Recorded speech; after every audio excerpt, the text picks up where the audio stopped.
We're talking today with Daniel Lai, who is the CEO and MD of archTIS, ASX code AR9, market cap of around $50 million. If you don't know archTIS, it's a global provider of innovative software solutions for the secure collaboration of sensitive information. We have with us Daniel Lai. Daniel, nice to see you again. We had you on the webinar on Friday. We've got some catch-up Q&A to do. Thanks very much, Tim. Happy to be here. Now, one of the first questions we had from our webinar on Friday was approximately how many clients does ARN have? And can you give a kind of a breakdown of what percentage of the clients make up the majority of your income?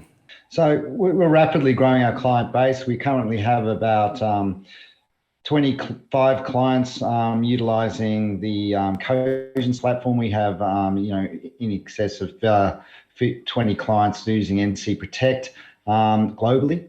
That client base is a network growth, so particularly for Cogency, so that tends to be growing month on month. And we're expanding the number of users with each of those clients. I think it's really critical to note the quality of the marquee clients that we have.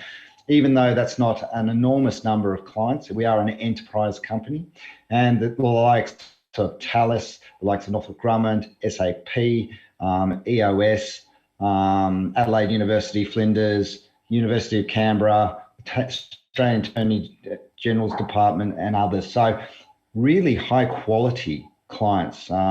King Abdullah Centre for Energy and Atomic Research, very high caliber clients. And can you talk to the kind of projected growth of new clients over the next 12 months compared to kind of where you are today? Well, we think that we're going to be doing 100%, we're going to target 100% growth next year. So on our revenue, annual recurring revenue. So look, I won't talk to the numbers because it's a bit of a split between what is internal growth with those current clients versus what new additional clients that we have on board. But I will say this, that we're expecting a strong growth here. And another one of the questions that came through from the webinar was kind of what the global spread is of income by continent and percentage. If you could give us a rough idea of those numbers. We started as an Australian company servicing the Australian Department of Defence and the Australian government. The products that we have built are very much specifically have a niche competitive advantage for sensitive and classified information and defence to industry and industry to defence and industry to government. So naturally, approximately 80% of our income is coming in from the Australian marketplace, where we've been able to build the business from, and about 20% of the income is coming from overseas. But what we have done is invested over the last 12 months and 18 months to build that global infrastructure. So we expect to see a reasonable pivot to growing that overseas income down and rebalancing where that income comes from in terms of generating revenue from overseas. We're also about to launch, we have plans to launch Cogency, that government platform and industry platform for sensitive and classified information, into those overseas markets in FY23, and we think that will rebalance where that income is generated from as well. There's a question here, Daniel, on Cogency. Can you talk about whether that will be an international platform? As I just mentioned, Cogency is our fully integrated secure collaboration platform. It's been doing really well here in Australia. Last year it did 100% growth, and I talked about some of the caliber of the clients that are on that platform. Most of those clients have procured both NC Protect and Cogency, and we're very excited to, in this next calendar year, we expect to launch it into the US market.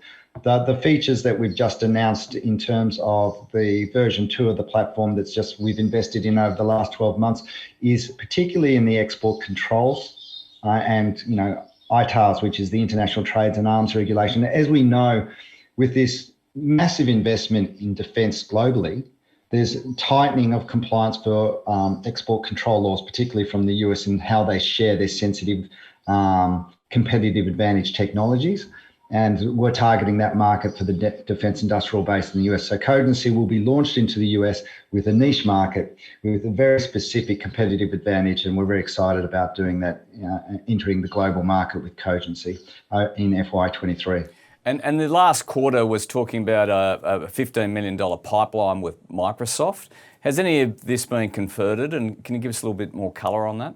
Certainly. So we have, again, starting from our roots in Australia, we started with the Microsoft team here locally. They got excited by what we were doing. We closed a couple of deals with them, particularly in the Australian Department of Defence with NC Protect. I think there was $1.6 million over 3 years on that contract. That is expanding.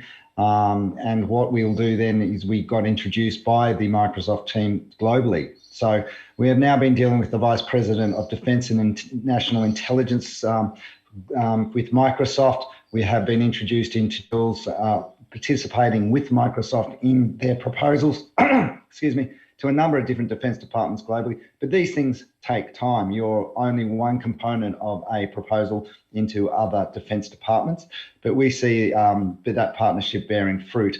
$15 million was through that expansion and integration into the Microsoft. We went onto the Microsoft Azure marketplace for the product. We're integrating into their broader security products from NC Protect.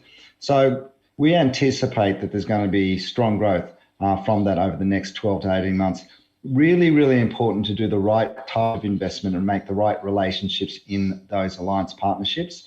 And we believe that we've got those foundations. So we expect to convert a lot more opportunities from that relationship in the next 12 months. And back in April, you announced ARCTIS involvement in the One Defence $515 million consortium with KPMG. Will contracts be finalised in first quarter of 2023, or can you give us a timeline on that? So what we expect to happen with that is, I think it was the $215 million for tranche one, and there's tranche two. What will happen there is that the initial phase of that will be what's called a discovery period with the Australian Department of Defence. We're finalising those contracts as we speak. And what we'll start with is small tranches of consulting dollars to assist in those discovery processes. That will define the work going forward, and we expect to continually get additional tranches of revenue coming through for that. It will commence as a consulting service process, and will then move into technology delivery towards the end of tranche one and into tranche two. And that's where we expect to grow that revenue. I think strategically, it's critical for investors to understand what that means for us in defence. We've won the TS space. We've got urgency growing in there with the most $7 million announcement in June. With that contract with Defence to expand cogency. We're winning the defence supply chain. We're using NC Protect in our deployed information environments for Army, and now we're advising them on their data security through that KPMG consortia. So, we've been very strategic in trying to win Australian Department of Defence, which has $15 billion to spend on information and cybersecurity over the next 10 years. We said we wanted to be the primary provider of policy enforcement to the Australian Department, and we're very strongly in a position to deliver against that and grow revenue in that account. And KPMG is just a part of that. Daniel, thanks for your time. Thanks for following up the Q&A from Friday's webinar. Thanks very much, Tim. Cheers.